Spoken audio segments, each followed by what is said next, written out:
Create or destroy. Every Minecraft player has to make that choice, one that forever decides how you play the game. But for 3 kids in Russia, their plans for destruction went a little too far, and they paid the price. A prison sentence for terrorism. This is their story. Let's take it back to June 2020. 8th grade had just ended and children all around Russia were home for the summer. Most kids were at home playing video games, on vacation in Europe with their families, or just strolling around town having a good time. But 3 boys from a small town in Siberia decided that summer was the time to get some real work done. Nikita Uvarov, Denis Mihalenko, and Bogdan Andreev were, frankly, not too happy with the state of things in Russia. I mean, not really a surprise considering the last few years, but for 8th graders, trying to fix a world empire is pretty ambitious. So they did everything they could to get the town of Kansk on their side. Putting up flyers, posting online, donating to charity.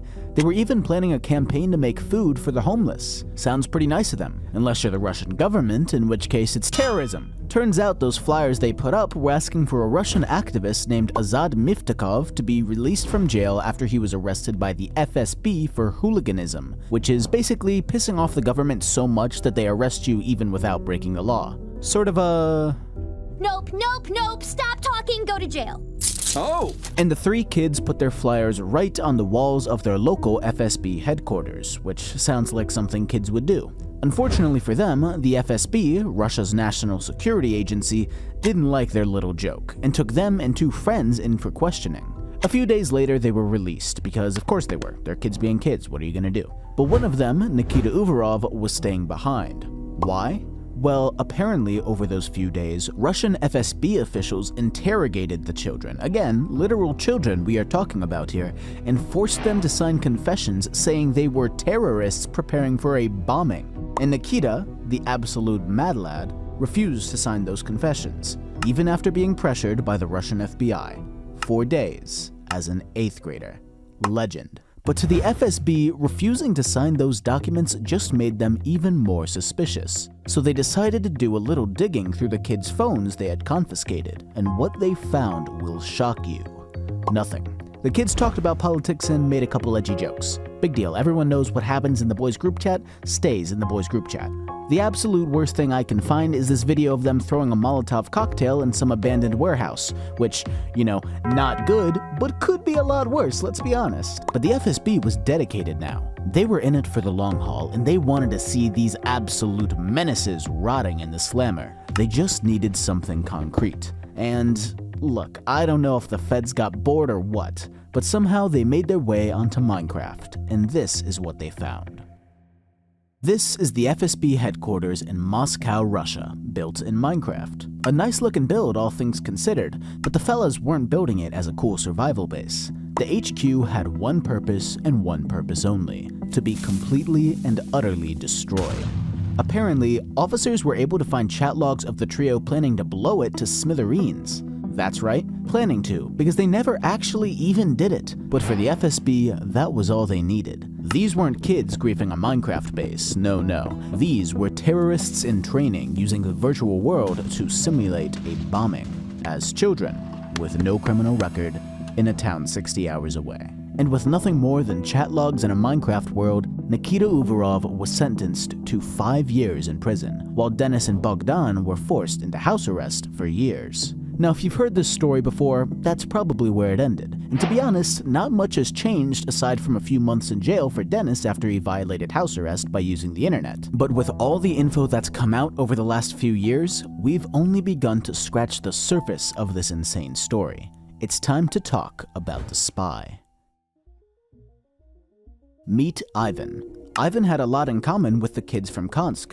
He was a former activist from their hometown and was just about as unhappy with Russia's government as they were. So it should be no surprise that when he stumbled upon a post from them on VK, Russia's biggest social media, they got to talking and hit it off, with Ivan even being invited to the boys' private group chat. But when the FSB found those flyers tacked onto their building and got to searching, it wasn't long before they ran into a picture on VK of those exact same flyers with Ivan's name right below in the comments. They had their first suspect, and he was none the wiser. On June 6th, Ivan was relaxing in bed when he got a call from his mom saying that some debt collectors were looking for him at a school nearby, and since Ivan had recently taken out a loan, he thought nothing of it. Until a black Toyota Camry pulled up, and 2 undercover FSB officers pulled Ivan inside before taking off to the headquarters. That's when things began to fall apart.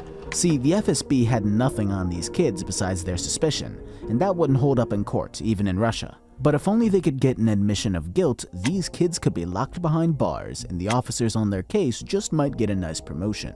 Ivan didn't want to betray anyone, but when the FSB comes knocking, telling them no is a very bad idea. So, with the threat of jail time looming over his head, Ivan was forced to become a double agent, trick the kids into confessing, and organize a meetup at the local train station, where all 3 were taken into custody and interrogated for days, in exchange for Ivan himself walking home as a free man.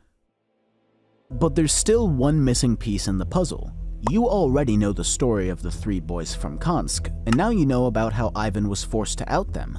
But there were 5 people detained in this case, so who's our mystery man? Here's suspect number 5. We're gonna call him Kachan Jr. Why Kachan, you might ask? Well, even though we don't know his name, hundreds of thousands of Russian people know his grandmother, Nadezhda Kachan, the former mayor of Kansk. I say former, of course, because less than a year before this story, Kachan was forced out of her position after causing a massive fire that sent the city into a state of emergency, destroying more than 70 homes and even killing 3 citizens. She was facing up to 7 years in prison, but conspicuously that ended up being knocked down to just 3 years of probation.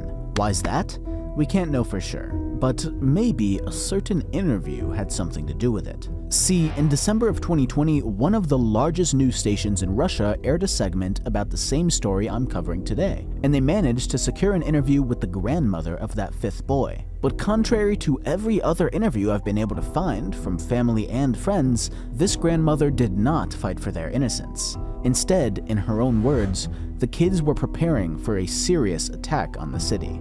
And when over 150,000 viewers hear that even the kids' own families didn't trust them, public opinion just might turn away from the kids and towards the FSB.